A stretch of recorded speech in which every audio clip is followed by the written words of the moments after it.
네, 이번 시간은 박성훈 시사평론가와 함께합니다. 지금 연결돼 있습니다. 안녕하세요. 네, 안녕하세요. 더 나은 내일을 꿈꾸는 평론가 박성훈입니다. 네, 자 오늘은 좀 어떤 이야기를 나눠볼까요? 예, 오늘은 지구 반대편에 있는 나라 브라질의 우리와 비슷한 듯 다른 평행이론에 대한 이야기를 해볼까 합니다.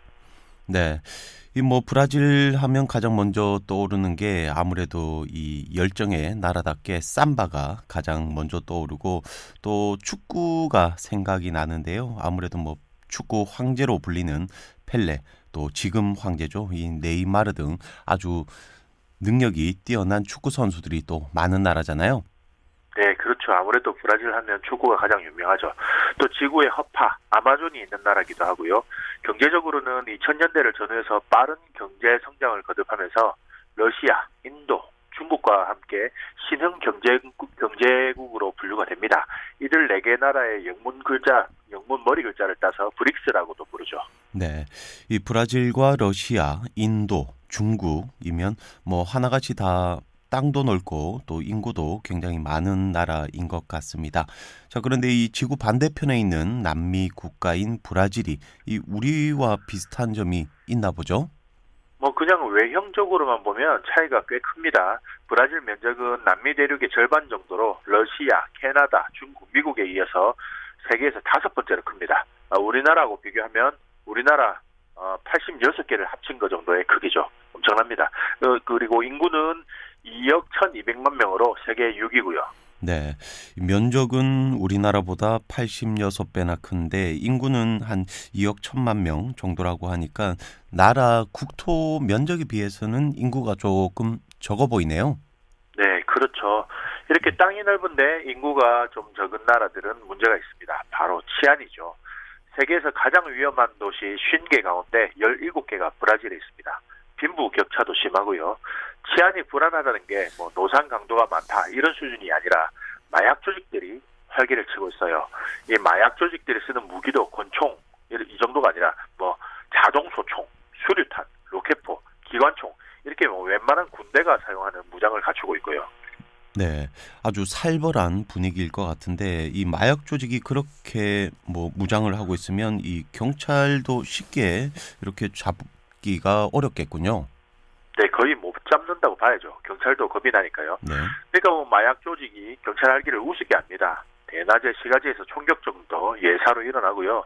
한 번은 경찰 헬기가 갱단에 격추당한 적도 있었습니다. 이 잦은 총격전으로 목숨을 잃는 경찰도 많고요. 또 갱단한테 매수돼서 뒷돈을 받는 부패 경찰도 많습니다. 이렇게 치안이 엉망이다 보니까 부자들은 출퇴근할 때도 도로로 다니지를 못하고 헬기를 이용하고 있습니다. 네, 정말 이 영화에서 나올 법한 그런 얘기들이 현실에서 지금 벌어지고 있다고 하는데요. 이 이야기를 들으니까 우리나라와는 다른 점만 많지 비슷한 점은 별로 없을 것 같은데요.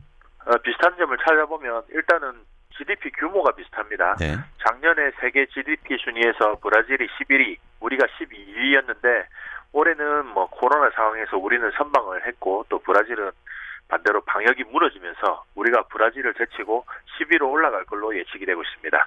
또 현대사적인 측면을 보면은 어려움을 겪은 순환사가 우리하고 비슷한 점이 많아요. 네, 이 근현대사라고 하면 우리는 우선 일제 침탈도 겪었고 또 군부 독재도 있었잖아요.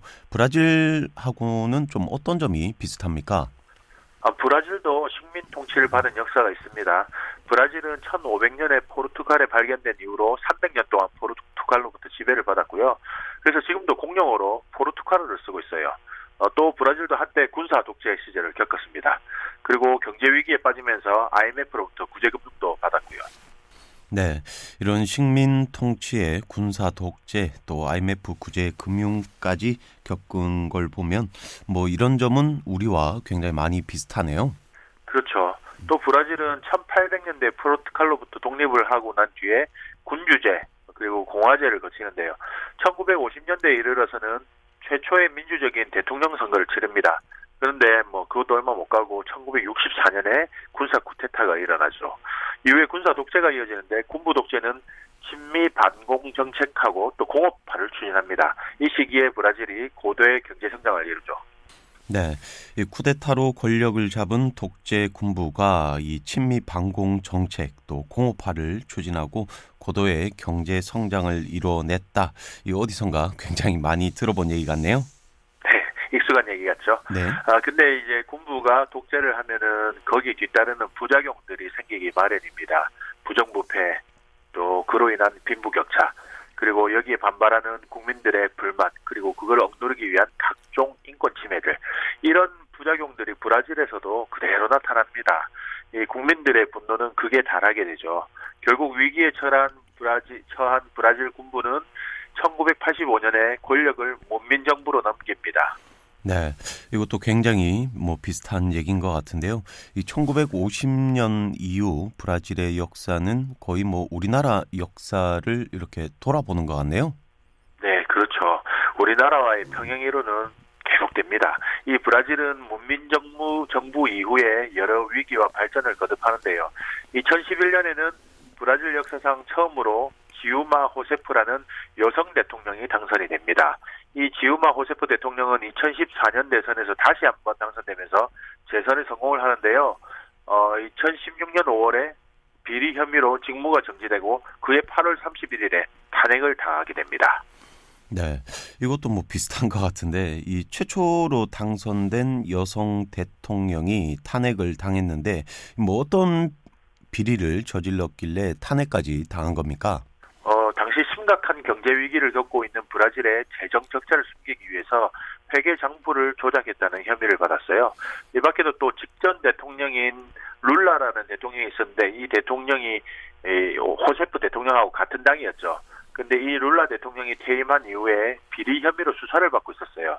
그걸 당시 호세프 대통령이 무리하게 막으려 했다는 혐의도 받고 있었죠. 네, 그러니까 이 뭐 브라질도 지도층의 비리가 상당히 심각한가 본데요. 이 그래도 대통령을 수사를 하고 또 탄핵까지 시켰다는 거는 이 브라질도 민주화가 상당히 좀 잘 이루어졌다 이렇게 볼 수 있나요? 그 평가에 대해서는 조금 미루도록 하겠습니다. 이 결론적으로 룰라 대통령은 결국 구속이 되고 호세프 대통령은 탄핵이 됐는데요.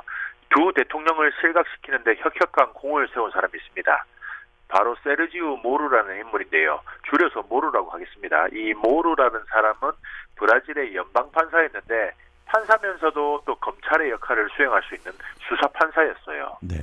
판사인데 검사 역할까지 했다고 하면 뭐 상당한 파워를 지녔겠네요. 네, 그렇죠. 이 모루 판사는 이탈리아에서 진행된 대대적인 부정부패 척결 작전에 큰 영감을 받는데요. 이 이탈리아의 그 부정부패 척결 작전의 작전명이 마니 플리테, 우리나라 말로 하면 깨끗한 손이라는 뜻입니다.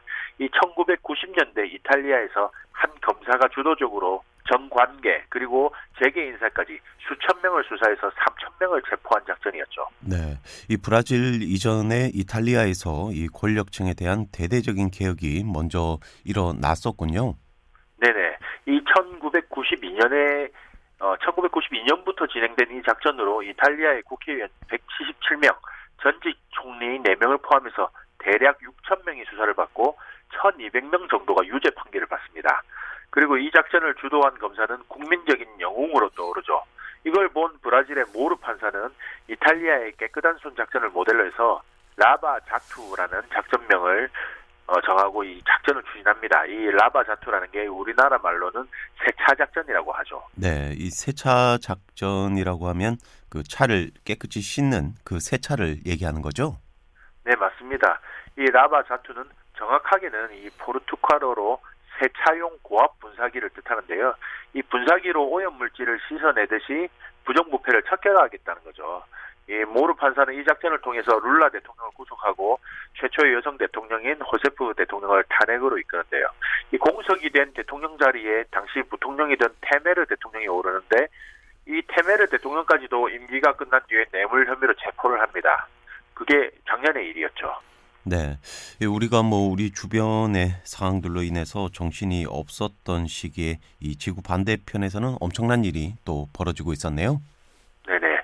그렇게 대통령 2명을 감옥으로 보내고 또 1명을 탄핵으로 이끈 모르 판사는 브라질 내에서 국민들의 전폭적인 지지를 얻으면서 국민 영웅으로 떠오르고 법무부 장관으로 임명이 됩니다. 그리고 차기 대권 주자로까지 주목을 받죠. 네. 자, 그럼 이 지금 브라질 상황은 좀 어떤가요? 이제는 만연했던 부정부패가 상당히 뭐 많이 사라졌다 이렇게 볼 수 있나요? 이게 참 역사라는 게 아이러니합니다. 이 브라질에서는 대통령들이 줄줄이 탄핵되거나 감옥에 가면서 권력의 공백이 생겨나는데요. 이 시기에 새로운 극우 정치인이 급부상합니다. 이 군사 독재 시기에 군인 출신인 자이르 보우소나루라는 인물인데요. 현재 브라질 대통령이죠. 네. 이 현재 브라질 대통령 이 브라질의 트럼프라고 불리는 그런 인물이 아닌가요? 뭐 코로나19에 맞습니다. 네, 뭐 확진이 됐다는 그런 뉴스도 좀 나온 것 같기도 한데요. 네, 맞아요. 요 며칠 전에도 나는 가장 좋은 백신을 맞았는데 그게 바이러스다 이런 말을 했어요. 그러니까 바이러스가 백신이란 거죠. 이게 정말 말도 안 되는 게 지금 브라질에서 감염자가 750만 명입니다. 이 사망자가 19만 명으로 전 세계 2위예요. 미국 다음으로 많죠. 그런데도 코로나를 별거 아닌 것처럼 얘기를 하고 있습니다. 네. 이 비리가 있는 대통령을 또 몰아내니까 이상한 사람이 또 그 자리에 앉았네요. 네, 그 비리가 있는 대통령이라는 것도 아직까지도 논란이 있어요. 이 모라는 대통령이 과연 비리가 정말로 있었냐는 거죠. 네. 이 모르 판사가 자주 쓴 방법이 일단 예비 구금 제도라는 걸 이용해서 혐의가 있는 사람을 잡아서 가둡니다. 그리고 확실한 증거가 없더라도 언론에다가 막 이 혐의 사실을 뿌리죠. 그렇게 되면은 뭐 여론몰이가 형성되면서 대중들 사이에서는 이미 부정적인 뭐 시각이 형성이 됩니다. 네. 우선 잡아서 가둔 뒤에 이 여론몰이를 했다. 자, 그러면 이 확실한 증거도 없이 대통령을 구속하고 탄핵시켰다. 뭐 이 말입니까? 네, 그렇습니다.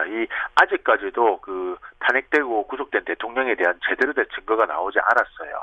그래서 세차 작전을 두고 이게 제대로 된 법 집행이 아니라 사법 쿠데타다 이런 말들이 계속해서 나오고 있는 겁니다. 네. 뭐 한편으로는 억울하더라도 또 이미 지나간 일이기 때문에 이 뭐 어떻게 되돌릴 수는 또 없을 것 같은데요. 이 최근 우리나라에 있었던 또 여러 사건들과 오버랩이 되면서 이 여러 가지 생각이 드는 것 같습니다. 자, 이제 마칠 시간인데요. 마지막으로 한 말씀 해주시죠. 우리나라가 OECD 회원국 37개국을 대상으로 한 조사에서 사법부 신뢰도가 꼴찌로 나타났습니다. 아무쪼록 법 질서를 바로잡아 신뢰를 다시 찾는 법치국가가 되길 희망합니다. 네. 오늘 소식은 여기까지 하겠습니다. 지금까지 박성훈 평론가였습니다. 말씀 감사합니다. 네, 감사합니다.